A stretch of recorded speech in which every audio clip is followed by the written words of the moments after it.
So I know I've stretched this part of my story out a little bit. This is actually my third video that I've made on this subject. But I'm talking now about the weeks after the relationship with the narcissist ended.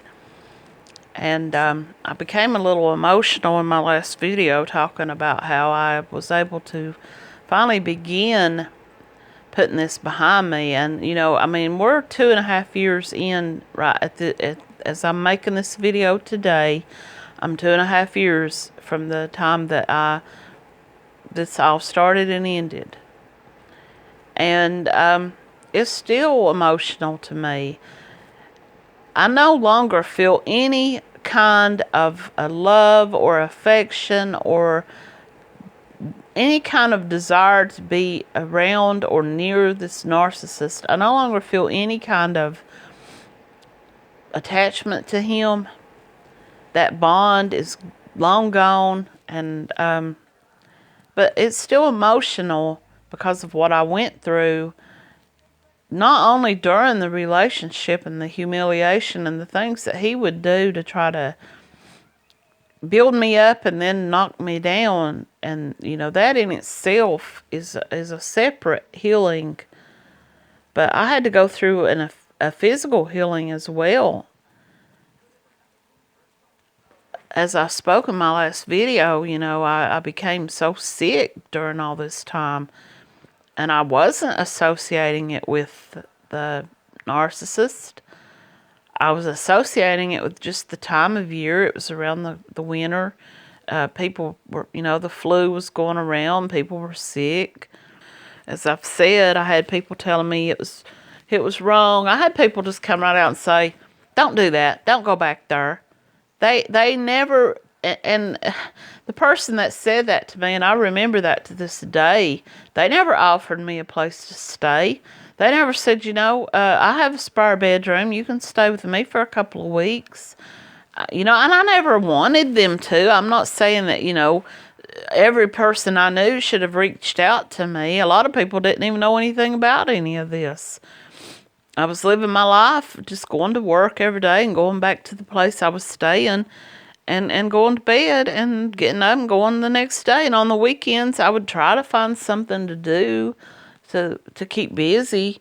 But during the time when I became so sick and I no longer had the energy and I didn't want to be around people, I would just go and sit in my car. I can remember going and just sitting in my car for hours at a time, looking at my phone or reading a book or just sitting there looking through old magazines or something. Just something to do to kill the hours of my life because I had nothing to do.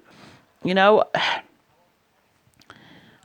I was just at rock bottom in my life. That's just all there is to it. And when it got close to the Christmas holiday and I was invited to stay with this person, and like I said in my past video, they wanted nothing in return. They expected nothing in return. And I was starting to heal. I had quit that job after the holidays.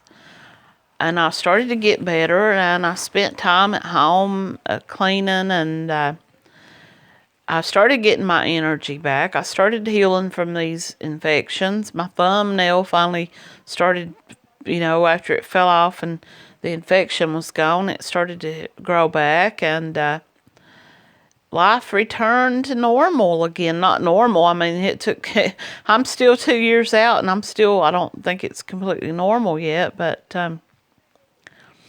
you know, I'm just talking about the process of healing from this, and it's one thing to heal from a relationship that ends.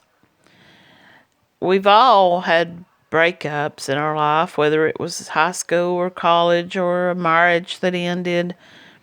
And you feel like in that moment, oh, I'll never get over this. This is you know, I'm so heartbroken. I never felt that way with the narcissist. I never felt heartbroken. I guess my mind, I don't know, something protected me from feeling that way.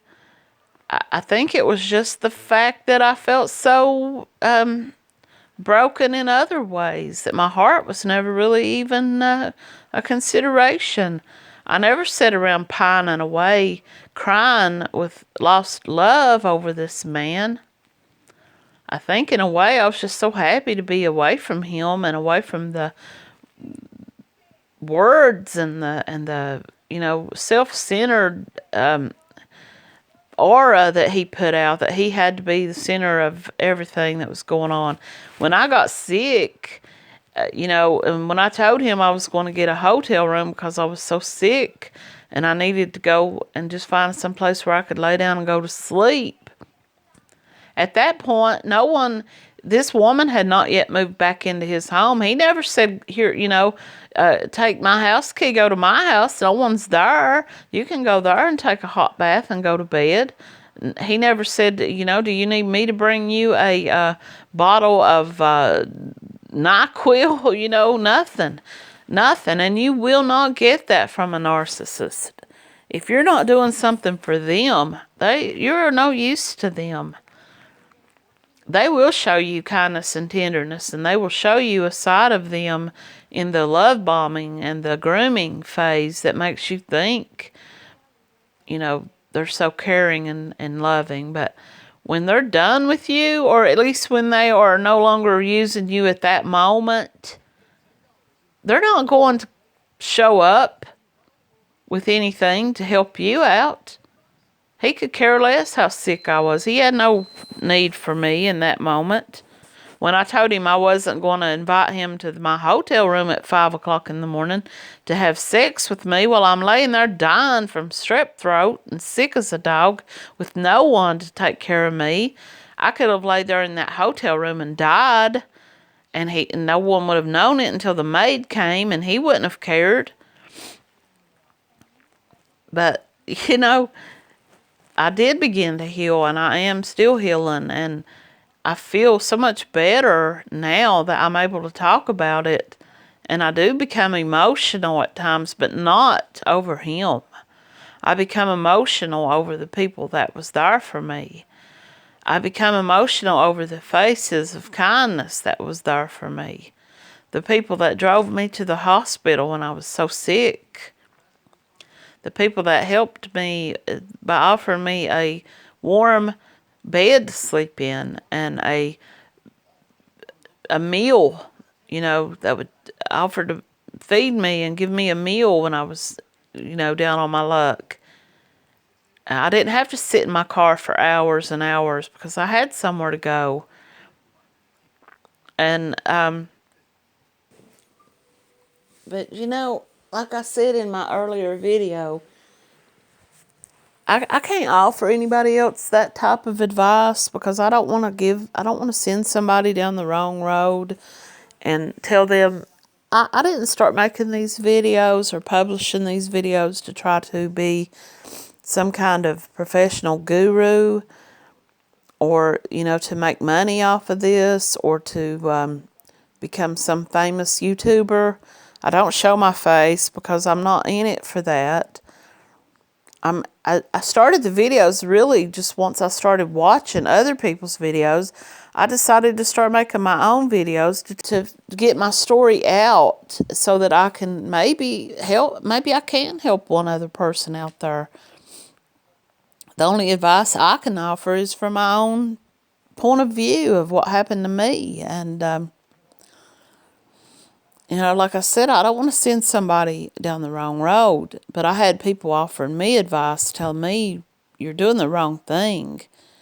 Well, what's right for you and what's right for them may not always be the right thing. I had people telling me I should stick in there with the narcissist because, maybe I just, wasn't giving it enough time. Maybe he really didn't. Maybe he really was planning on staying in a relationship with me. So, I don't want to offer anybody else advice and then maybe it turn out to be wrong. Only advice I can give anybody is to take care of yourself. If you're coming out of a relationship with a narcissist and you find yourself ill, you find yourself having health problems, it's probably related. I started reading up on this, and I started recognizing signs and symptoms of things that had happened to me. And that's how I began to put two and two together. I had never even thought of the word narcissism when I was first, when all that was taking place. I typed in something in Google that occurred to me, a memory that I had about this narcissist, and I typed in that behavior in that person, and it led me to narcissism. And I started typing in other mannerisms and behaviors of this person, and it all led back to the same thing. And the more I read about the subject, the more I realized that this was what had taken place. And this was 2 years after all of this happened.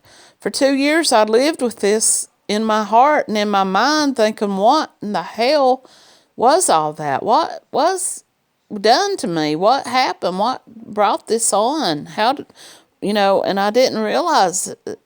And when I started reading about it and watching these videos, and I went back and I started reliving it in my head from start to finish, it was everything that they described to me.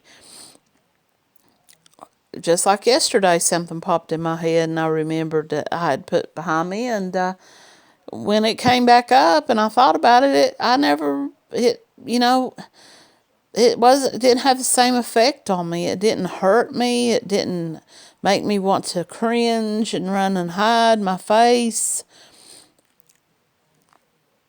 I guess I'm just going on and on about this, but I just want someone out there who's going through this to know what is happening to you. Look up the word narcissism. Read about it. Research it. Look up the traits of a narcissist. Think back on things that they did and said. And it might help you to heal a lot faster than it did me. But I did heal. I did get over all the sicknesses that I had, and I got over all the injuries that I had, and I got back to my old self. I started walking again. I was happy again. I started, eating healthy again and taking care of myself. And I found myself smiling again when I thought there was a time when I was so down and depressed and in such a black, gloomy state of life that I never dreamed I would ever feel happiness again, and I did, and you will too.